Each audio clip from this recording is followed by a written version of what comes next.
สบายดีเมื่อนี้มาแก้มือมาสุดแล้วนี่ได้ปลา7-8 ตัวมาเสาหนึ่งก็ฟ้าไปเกี่ยวข้าวเมื่อนี้มาแก้มืออยู่บนมือมื่อนี้ตรงเบ็ดไปแล้วตอนนี้ประมาณ8 โมงยัง7:45ติดตามรุ่นนำกันเด้อว่าสิได้หลายบ่มื้อนี้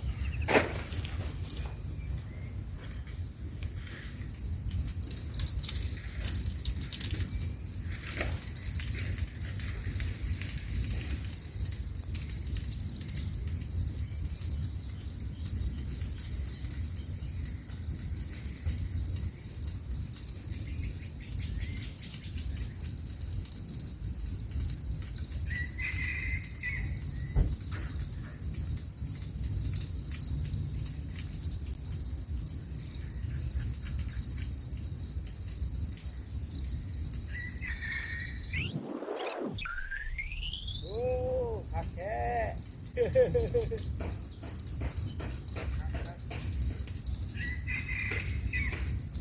โดนไว้กินนะ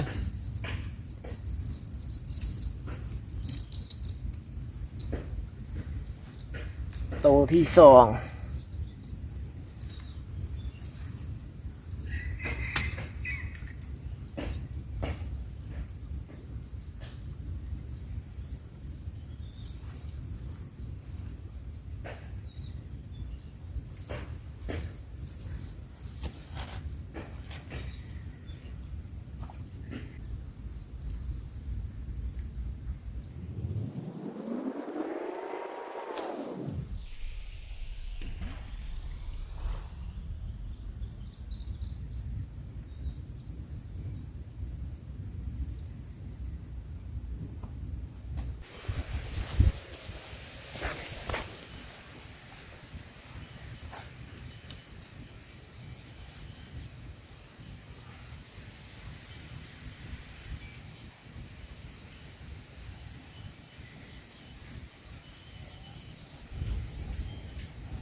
มาอีกแล้ว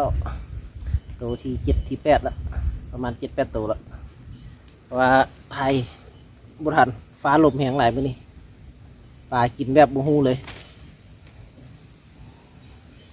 กินไส้ไก่แล้ว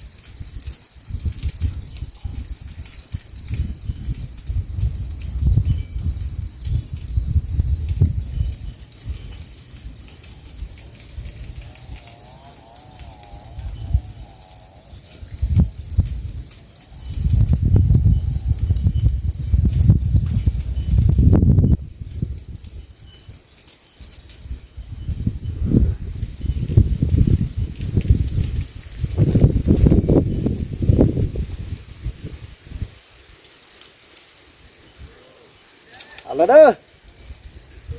2 ตัวซ้อน2 ตัวซ้อนขันเป็นขันยังไม่ได้ลงครับปลากินพร้อมกัน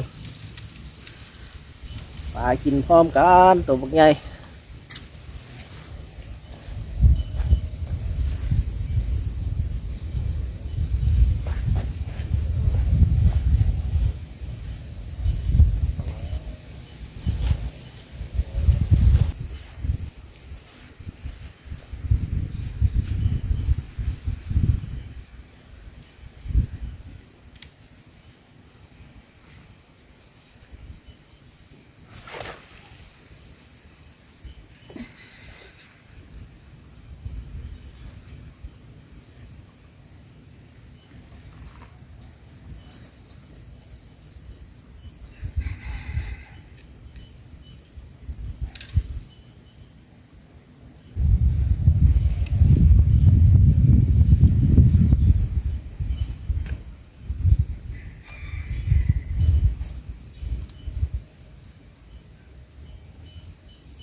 ฟ้าลมแห้งหลายปลากินหมูเลย ได้ประมาณมั่ง8-9 ตัวนี่แหละตอนเช้านึงตอนนี้ประมาณ11-12 โมง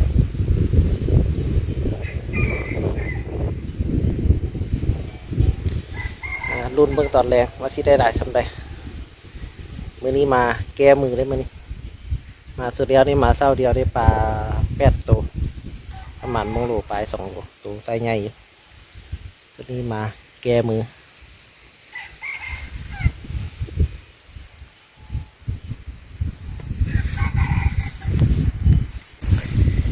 เบิ่งปลาเช้านึง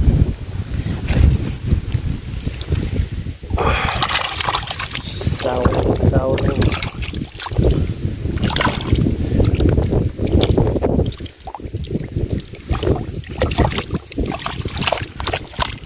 นี่คือไซส์ใหญ่